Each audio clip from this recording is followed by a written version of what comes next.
A oposição, vamos falar agora do roubo do INSS. A oposição conseguiu 211 assinaturas, Priscila, ao requerimento de criação da Comissão Parlamentar Mista, CPMI, de inquérito do roubo do INSS. O pedido foi assinado por 29 senadores, um terço de 81 são 27, então já tem um número suficiente, e 182 deputados, um terço de 513 são 171.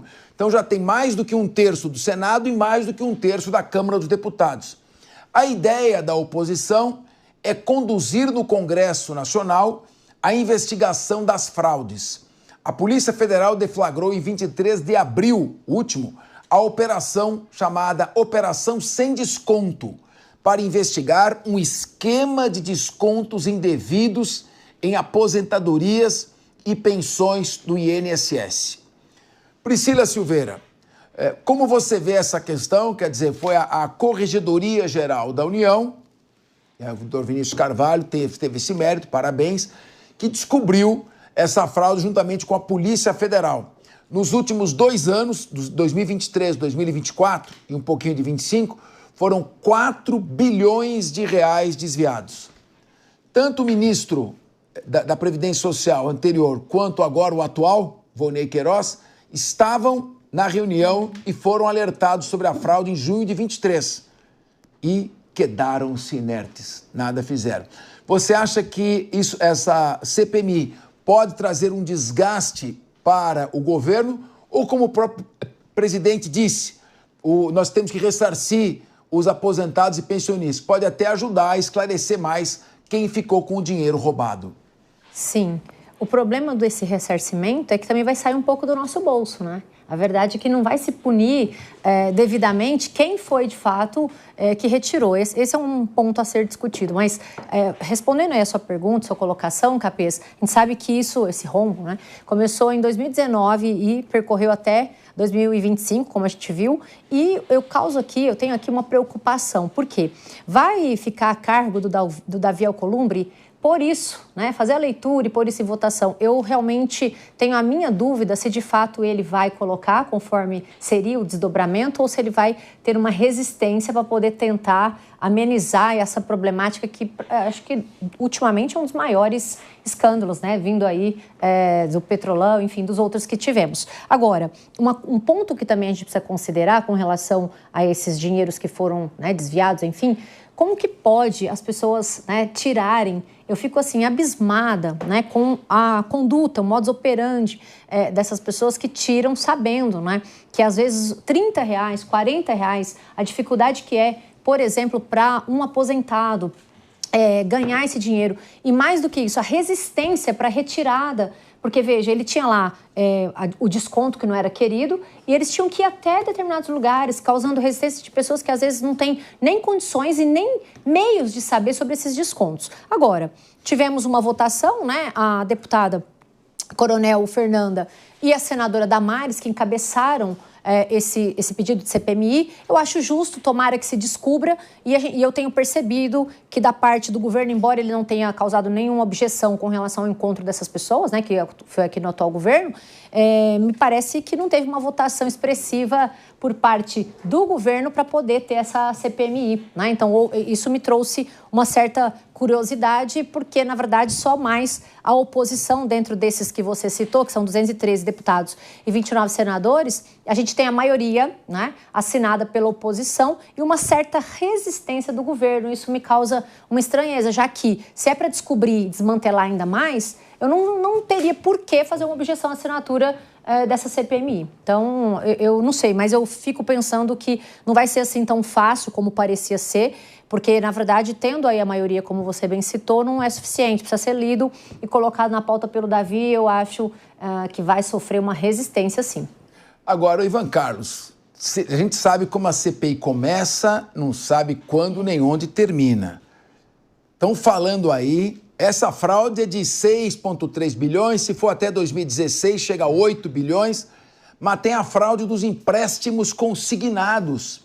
Um monte de produtor rural, trabalhador rural humilde, teve empréstimo consignado que não pediu. e está pagando juros sem ter pedido empréstimo consignado. Pode chegar a 90 bilhões de reais e a CPI pode alcançar.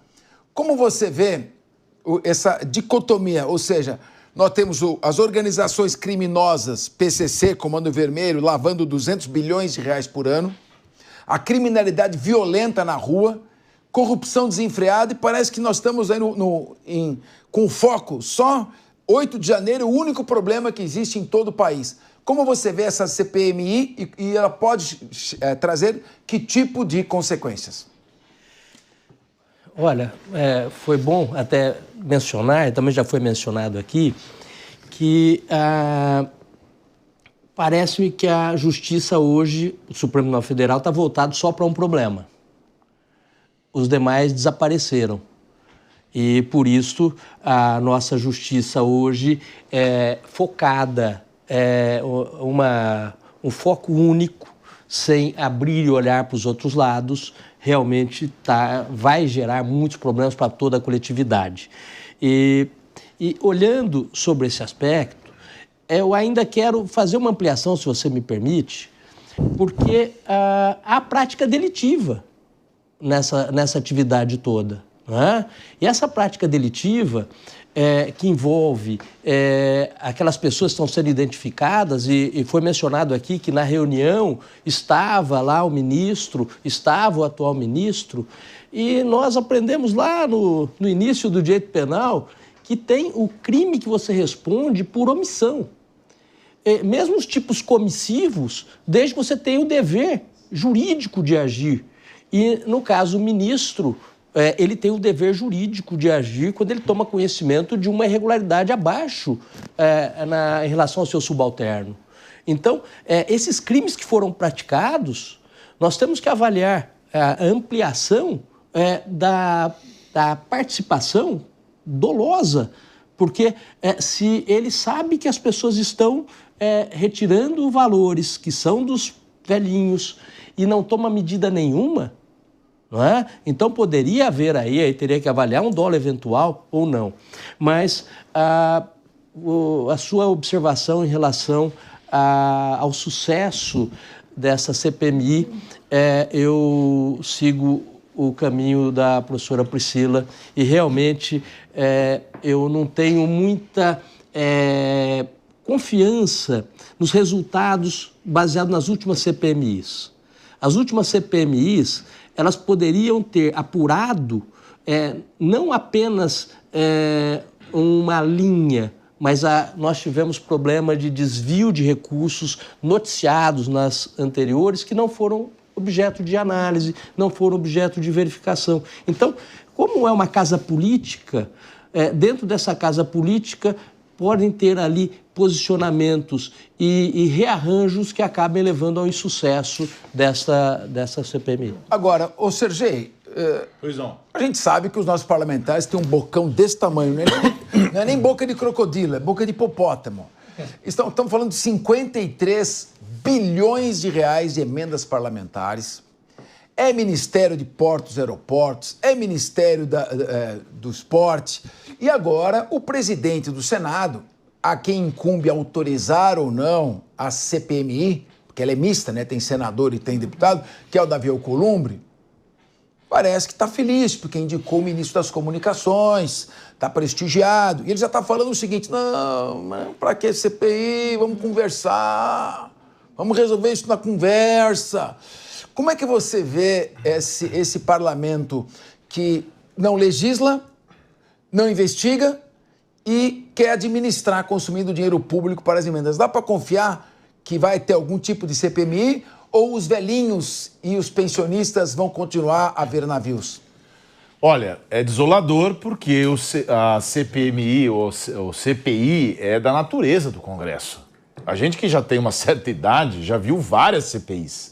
CPI lá atrás do plano não sei o quê, CPI do Collor. A gente, você fala por você. Não, você tá na mesma idade que eu, ou não? Estou enganado? Você tá mais conservado que eu. Mas olha só, a gente tem muita CPI e tem que ter CPI mesmo. Que história é essa agora? Quer dizer, então, que a CPI vai dar errado, então não vamos abrir. Porque CPI acaba em pizza. Cada um tem que fazer o seu papel.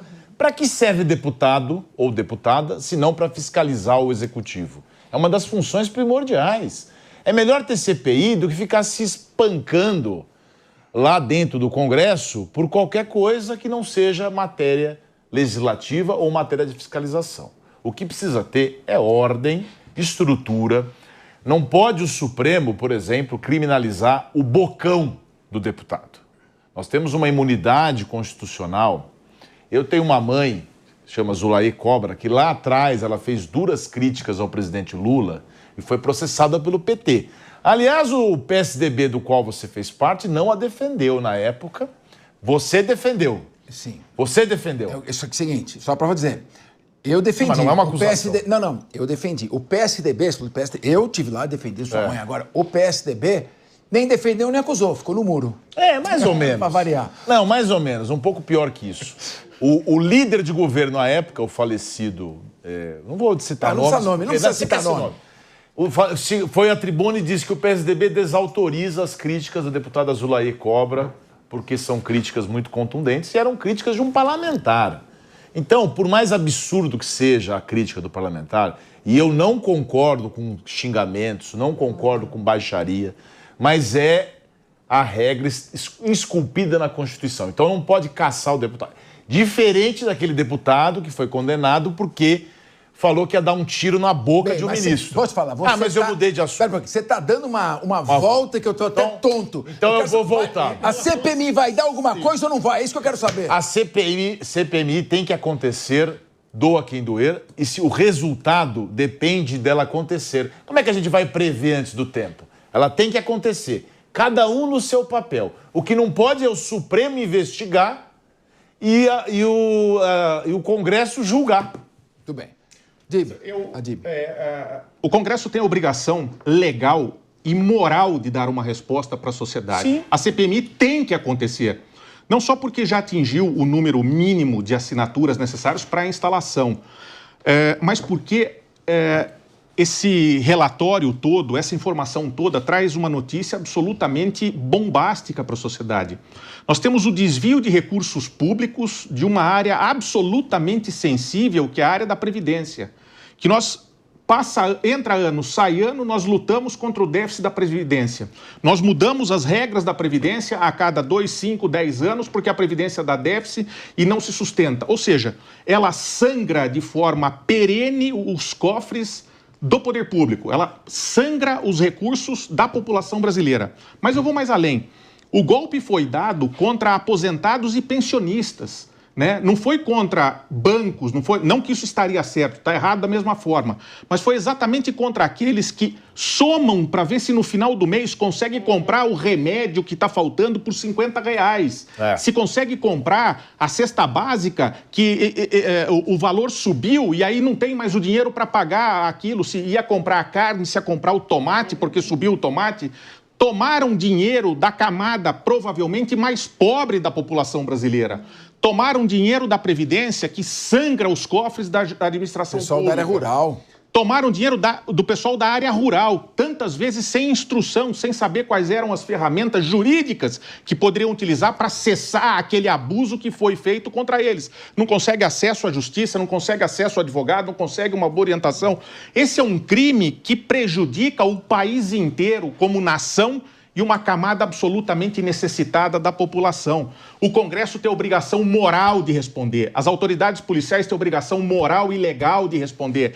E o Poder Judiciário, aí sim, o Poder Judiciário como ponto e porto seguro da nação, não pode usar filigrana para impedir a investigação e que os verdadeiros culpados por esse absurdo que está sendo cometido no país há tanto tempo passe ileso. Os responsáveis têm que ser identificados e responderem na letra fria da lei. Ô Priscila, só um cara apelidado vulgo careca do INSS embolsou mais de 50 milhões aí.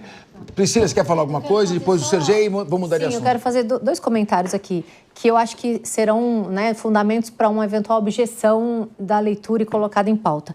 Primeiro, tem uma fila de requerimentos. né?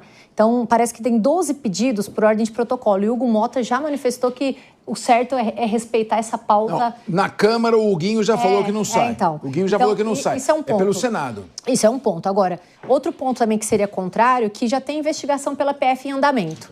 E o terceiro é limite regimental, Capês. Apenas 5 CPIs poderiam rodar ao mesmo tempo. Então, acho que isso também vai ser motivo, né, de fundamento.